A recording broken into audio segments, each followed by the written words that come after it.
তেওঁলোকে পেট্ৰল ভৰাইছে, সেই পেট্ৰলত ওলাইছে কুঁহিয়াৰ ৰস আৰু পানী। এই VLTDৰ নামত 18,000 টকা আমাৰ পৰা বলপূৰ্বক তেওঁলোকে উলিয়াই লৈ যাব বিচাৰিছে।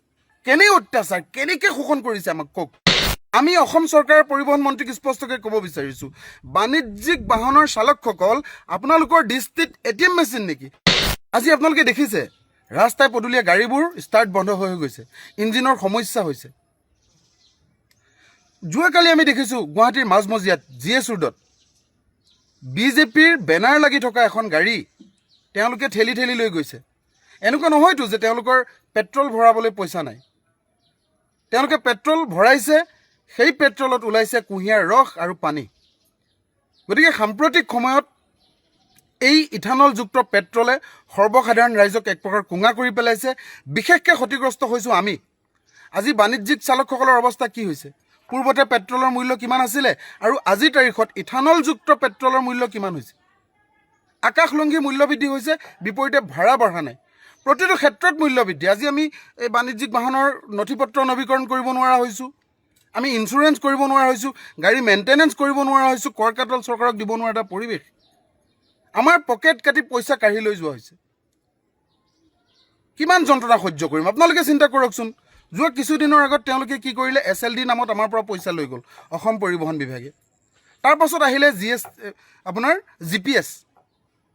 এতিয়া আকৌ নতুনকৈ আহিছে VLTD।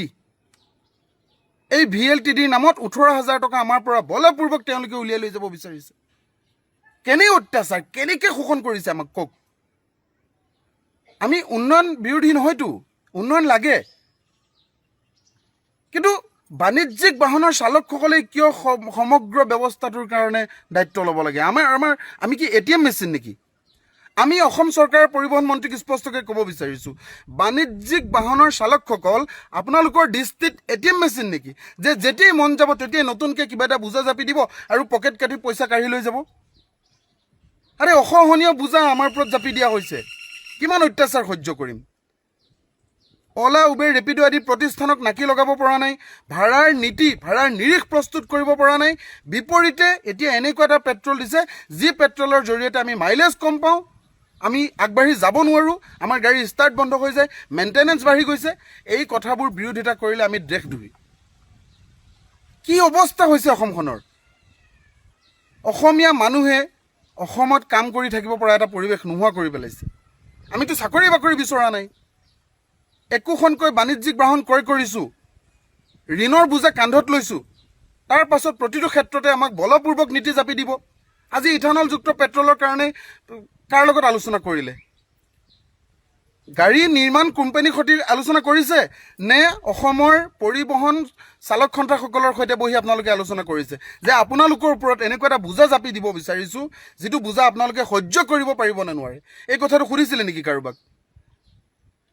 যেতিয়াই যি মন যায় তেনেকৈ কৰি থাকিলে নহ'ব। আমি স্পষ্টকৈ কৈছোঁ, অসমৰ প্ৰতিটো শ্ৰমিক সংগঠন, পৰিবহণ শ্ৰমিক সংগঠন ঐক্যবদ্ধ হৈছে আৰু এই ইথানলৰ যি আমাক বলপূৰ্বক বোজা, VLTD চুইচৰ যি বলপূৰ্বক বোজা, বাণিজ্যিক বাহনৰ চালকসকলক পকেট কাটি নিয়াৰ যি আপোনালোকৰ চৰিত্ৰ, এই চৰিত্ৰ যদি তাৎক্ষণিকভাৱে বন্ধ নকৰে, তেতিয়াহ'লে ৰাজপথত প্ৰবল প্ৰতিবাদৰ সন্মুখীন হ'বলৈ অসম চৰকাৰ আৰু অসম পৰিবহণ বিভাগ সাজু থাকক।